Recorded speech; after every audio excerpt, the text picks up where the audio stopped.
जय हिंद दोस्तों, Sandeep Treki math special YouTube channel में आप सभी का स्वागत है।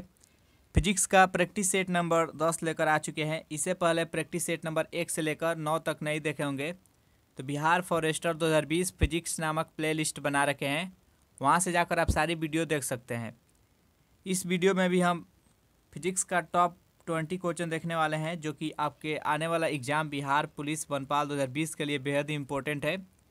तो इस वीडियो को अंत तक देखिएगा बिना स्किप किए हुए, और अंत में आप बताइएगा कमेंट करके कि 20 प्रश्न में से आपने से कितने के सही जवाब दे पाए हैं। तो वीडियो स्टार्ट करते हैं।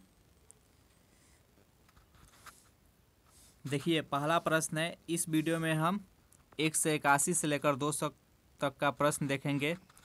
तो इस वीडियो का पहला प्रश्न है कि निम्नलिखित में से कौन सा यंत्र प्रत्यावर्ती धारा को एक दिश धारा में परिवर्तित करता है। ऑप्शन नंबर ए है अल्टरनेटर, बी है कंडेंसर, सी है ट्रांसफार्मर और डी है नॉन ऑफ दिस। तो इस प्रश्न का जो राइट आंसर हो जाएगा ऑप्शन नंबर ए हो जाएगा अल्टरनेटर। अगला प्रश्न देखते हैं।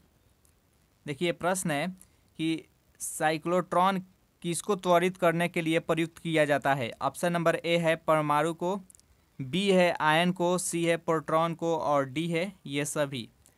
तो इस प्रश्न का जो राइट आंसर होगा ऑप्शन नंबर ए हो जाएगा। साइक्लोट्रॉन को परमाणु को त्वरित करने के लिए प्रयुक्त किया जाता है। अगला प्रश्न देखते हैं। देखिए, प्रश्न है कि निम्नलिखित युग्मों में से किन भौतिक राशियों का समान विमीय सूत्र नहीं है। तो देखिए, ऑप्शन नंबर ए है बल एवं दाब, बी है भार एवं बल, सी है आवेग और संवेग और डी है कार्य और ऊर्जा। तो कार्य ऊर्जा का समान होता है दोनों का ऐसा ही मात्रक जूल होता है, इसका समान होता है। संवेग और आवेग का भी समान होता है, और यहाँ पर भार और बल दोनों का समान होता है विमीय सूत्र, लेकिन बल और दाब दोनों का अलग अलग होता है। तो इस प्रश्न का जो राइट आंसर हो जाएगा ऑप्शन नंबर ए हो जाएगा। नेक्स्ट प्रश्न देखते हैं। देखिए, प्रश्न है कि एक नदी में चलता हुआ जहाज समुद्र में आता है, तब जहाज का स्तर ऑप्शन नंबर ए है पहले जितना होगा, बी है थोड़ा नीचे जाएगा, सी है थोड़ा ऊपर जाएगा और डी है इनमें से कोई नहीं। तो इस प्रश्न का जो राइट आंसर होगा ऑप्शन नंबर सी हो जाएगा, थोड़ा ऊपर जाएगा। अगला प्रश्न देखते हैं। देखिए, 5 नंबर प्रश्न है कि एक बीकर में पानी पर बर्फ तैर रही है।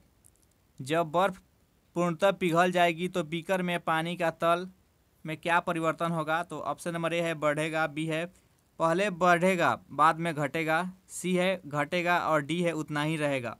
तो इस प्रश्न का जो राइट आंसर होगा ऑप्शन नंबर डी हो जाएगा। बर्फ पिघलने के बाद भी उसके स्तर में कोई परिवर्तन नहीं होगा, वो पहले जितना ही रहेगा। इसका राइट आंसर है ऑप्शन नंबर डी। नेक्स्ट प्रश्न देखते हैं। देखिए, प्रश्न है कि जब किसी बोतल में पानी भरा जाता है और उसे जमने दिया जाता है तो बोतल टूट जाती है, क्योंकि ऑप्शन नंबर ए है बोतल हिमांक पर सिकुड़ती है, बी है पानी गर्म करने पर फैलता है, सी है बोतल के बाहर का तापमान अंदर से ज़्यादा होता है और डी है पानी जमने पर फैलता है। तो इस प्रश्न का जो राइट आंसर है ऑप्शन नंबर डी है हो जाएगा। पानी द्रव अवस्था में रहता है, जब ये जमता है तो और फैल जाता है, इसलिए बोतल में वो नहीं आ पाता है और वो फैलता है, जिसके कारण बोतल टूट जाता है। नेक्स्ट प्रश्न देखते हैं। देखिए, प्रश्न है कि पहाड़ी पर चढ़ता एक व्यक्ति आगे की ओर झुक जाता है, क्योंकि ऑप्शन नंबर ए है तेज चल सके, बी है अस्थायित्व बढ़ाने के लिए, सी है शक्ति संरक्षण हेतु और डी है फिसलने की संभावना कम हो जाए। तो इस प्रश्न का जो राइट आंसर हो जाएगा ऑप्शन नंबर बी हो जाएगा। अस्थायित्व बढ़ाने के लिए वो आगे की तरफ झुकता है, जिससे कि वो पीछे की तरफ न गिर पाए और वो संतुलन बना रहे। तो इसका राइट आंसर है ऑप्शन नंबर बी। नेक्स्ट प्रश्न देखते हैं। प्रश्न है यहाँ पर, यदि हम भूमध्य रेखा से ध्रुव की ओर जाते हैं तो जी का मान ऑप्शन नंबर ए है बढ़ता है, बी है वहीं बना रहता है, सी है घटता है और डी है इनमें से कोई नहीं। तो इस प्रश्न का राइट आंसर है जैसे जैसे हम भूमध्य रेखा से ध्रुव की ओर जाते हैं तो जी का मान बढ़ता जाता है, और एक समय ऐसा आता है कि जब हम ध्रुव पर जाते हैं तो वहाँ पर जी का मान सबसे अधिकतम होता है। तो इसका राइट आंसर है ऑप्शन नंबर ए। देखिए प्रश्न है कि बल गुणनफल है। ऑप्शन नंबर ए है द्रव्यमान और वेग का, बी है भार और त्वरण का, सी है द्रव्यमान और त्वरण का, और डी है भार और वेग का। तो इसका राइट आंसर है ऑप्शन नंबर सी। बल होता है, बल बराबर होता है force equal to m into m. इसमें एम है जो कि मास यानी द्रव्यमान है, और ए है एक्सेलरेशन यानी त्वरण है। तो इसका राइट आंसर है ऑप्शन नंबर सी। द्रव्यमान और वेग का गुणनफल को हम क्या कहते हैं? संवेग। अगला प्रश्न देखते हैं। देखिए प्रश्न है यहाँ पर 190 नंबर। शून्य में स्वतंत्र रूप से गिरने वाली वस्तुओं का ऑप्शन नंबर ए है समान वेग होता है, बी है समान बल होता है, सी है समान गति होती है, और डी है समान त्वरण होता है। तो इस प्रश्न का जो राइट आंसर होगा ऑप्शन नंबर डी हो जाएगा।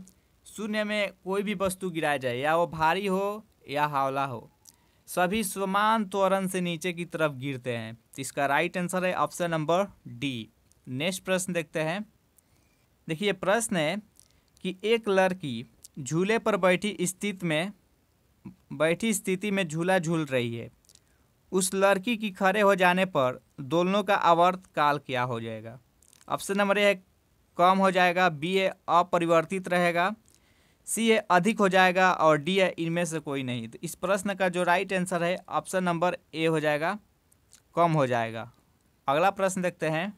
देखिए प्रश्न है कि यदि किसी वस्तु का वेग दुगुना कर दिया जाए तो ऑप्शन नंबर ए है संवेग दुगुना हो जाता है, बी है गतिज ऊर्जा चारगुनी हो जाता है, सी है उपयुक्त दोनों, और डी है नॉन ऑफ दिस। तो हम आपको बता दें, देखिए संवेग बराबर होता है, पी से डिनोट करते हैं एम भी। तो यहाँ पर बोला जा रहा है कि वेग है जिसको दुगुना किया जा रहा है, तो वेग को दुगुना करेंगे तो हो जाएगा एम भी। तो पहले इसका वेग संवेग था एम भी, अब हो गया इसका 2mv, यानी संवेग यहाँ पर दुगुना हो गया है। वेग दुगुना होने के कारण संवेग भी यहाँ पर दुगुना हो गया है। तो ऑप्शन नंबर ए राइट होगा। अब देखते हैं गतिज ऊर्जा के बारे में। गतिज ऊर्जा बराबर होता है 1/2mv²। यहाँ पर बोला जा रहा है कि वेग है जो कि दुगुना किया जा रहा है, तो एम हो जाएगा, और 2v यहाँ पर स्क्वायर हो जाएगा, तो ये हो जाएगा 1/2m4v²। तो पहले था 1/2mv², अब हो गया 1/2 4v², यानी पहले से 4 गुना हो गया है। तो ऑप्शन नंबर बी भी राइट होगा। इस प्रकार से ए बी दोनों सही है, तो इसका राइट आंसर हो जाएगा ऑप्शन नंबर सी, उपयुक्त दोनों। नेक्स्ट प्रश्न देखते हैं। देखिए 193 नंबर प्रश्न है कि निम्नलिखित में से सदिश राशि है। ऑप्शन नंबर ए है वेग, बी है लंबाई, सी है समय, और डी है द्रव्यमान। तो इस प्रश्न का जो राइट आंसर होगा ऑप्शन नंबर ए हो जाएगा वेग। देखिए सदिश राशि किसे कहते हैं? वैसा राशि जिसका दिशा और परिणाम दोनों का दोनों निश्चित हो, उसे हम सदिश राशि कहते हैं। और अदिश राशि उसे कहते हैं जिसका दिशा और परिणाम में से किसी एक नहीं रहता है, वो अनिश्चित रहता है। किस दिशा में बल लग रहा है या किधर की वस्तु जा रहा है किस दिशा में, वो निश्चित नहीं रहता है, तो इसे हम अदिश राशि कहते हैं। तो इस प्रश्न का जो राइट आंसर होगा ऑप्शन नंबर ए हो जाएगा। नेक्स्ट प्रश्न देखते हैं।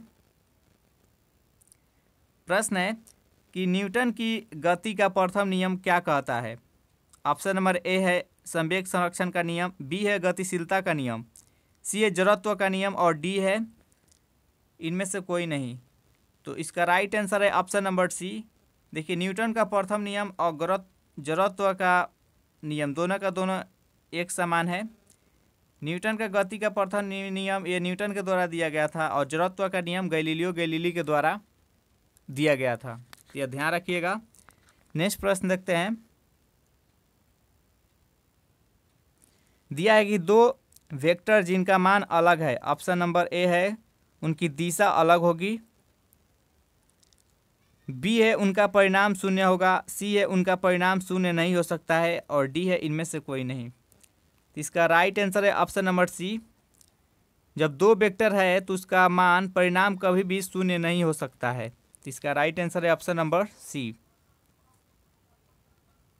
देखिए प्रश्न है कि बर्फ़ पर स्केटिंग करना प्रदर्शित करता है कि दाब बढ़ाने पर बर्फ़ का गलनांक ऑप्शन नंबर ए है घट जाता है, बी है बढ़ जाता है, सी है अपरिवर्तित रहता है और डी है पहले घटता है फिर बढ़ता है। तो इसका जो राइट आंसर है ऑप्शन नंबर ए हो जाएगा, घट जाता है। नेक्स्ट प्रश्न देखते हैं। देखिए प्रश्न है, निम्नलिखित में से किसमें गतिज ऊर्जा नहीं है? ऑप्शन नंबर ए है चली हुई गोली, बी है खींचा हुआ धनुष, सी है चलता हथौड़ा और डी है बहता हुआ पानी। तो इसका जो राइट आंसर है ऑप्शन नंबर बी हो जाएगा, खींचा हुआ धनुष। खींचा हुआ धनुष ये है एक स्थितिज ऊर्जा है, क्योंकि इसमें स्थिति के कारण यानी इस एक जगह शांत रहने का कारण, देखिए पहले जब हम धनुष को टानेंगे तो शांत रहेगा और उसको छोड़ेंगे तो अचानक वो गति में आ जाएगा। तो स्थिति के कारण उसमें गति आ रही है, इसमें ऊर्जा उत्पन्न हो रही है, इसलिए ये खींचा हुआ धनुष एक स्थितिज ऊर्जा है। और चली हुई गोली ये लगातार गति में है, चलता हुआ हथौड़ा ये भी गति में है और बहता हुआ पानी ये भी गति के कारण इसमें ऊर्जा उत्पन्न होता है। इसलिए ए, सी और डी तीनों का तीनों गतिज ऊर्जा है, लेकिन खींचा हुआ धनुष एक स्थितिज ऊर्जा है। तो इस प्रश्न का जो राइट आंसर है ऑप्शन नंबर बी है। नेक्स्ट प्रश्न देखते हैं। प्रश्न है कि जब एक चल वस्तु की गति दुगुनी हो जाती है तो उसका गतिज ऊर्जा, ऑप्शन नंबर ए है दुगुनी हो जाती है, बी है तीन गुनी हो जाती है, सी है समान रहती है और डी है चौगुनी हो जा रही है। देखिए यहाँ पर जो वेग है वहाँ पर दुगुना किया जा रहा है। तो आप बताए थे आपको पहले कि जो गतिज ऊर्जा होता है उसका सूत्र होता है 1/2 mv²। यहाँ पर जो वेग है उसको दुगुना किया जा रहा है तो 2v², तो यहाँ पर हो जाएगा 1/2 m4v²। पहले था 1/2 mv², अब हो गया 1/2 m4²। तो यहाँ पर चौगुनी हो गई है, तो इसका राइट आंसर हो जाएगा ऑप्शन नंबर डी। नेक्स्ट प्रश्न देखते हैं। देखिए प्रश्न है कि जब दूध को बिलोया जाता है, बिलोया को हम क्या कहते हैं, महा जाता है भी कह सकते हैं, तो उसमें से मक्खन अलग हो जाता है। तो इसका कारण है ऑप्शन नंबर ए है गुरुत्वाकर्षण बल, बी है घर्षण बल, डी है सी है केंद्रापसारी बल और डी है ऊष्मा। तो इस प्रश्न का जो राइट आंसर है ऑप्शन नंबर सी हो जाएगा, केंद्रापसारी बल।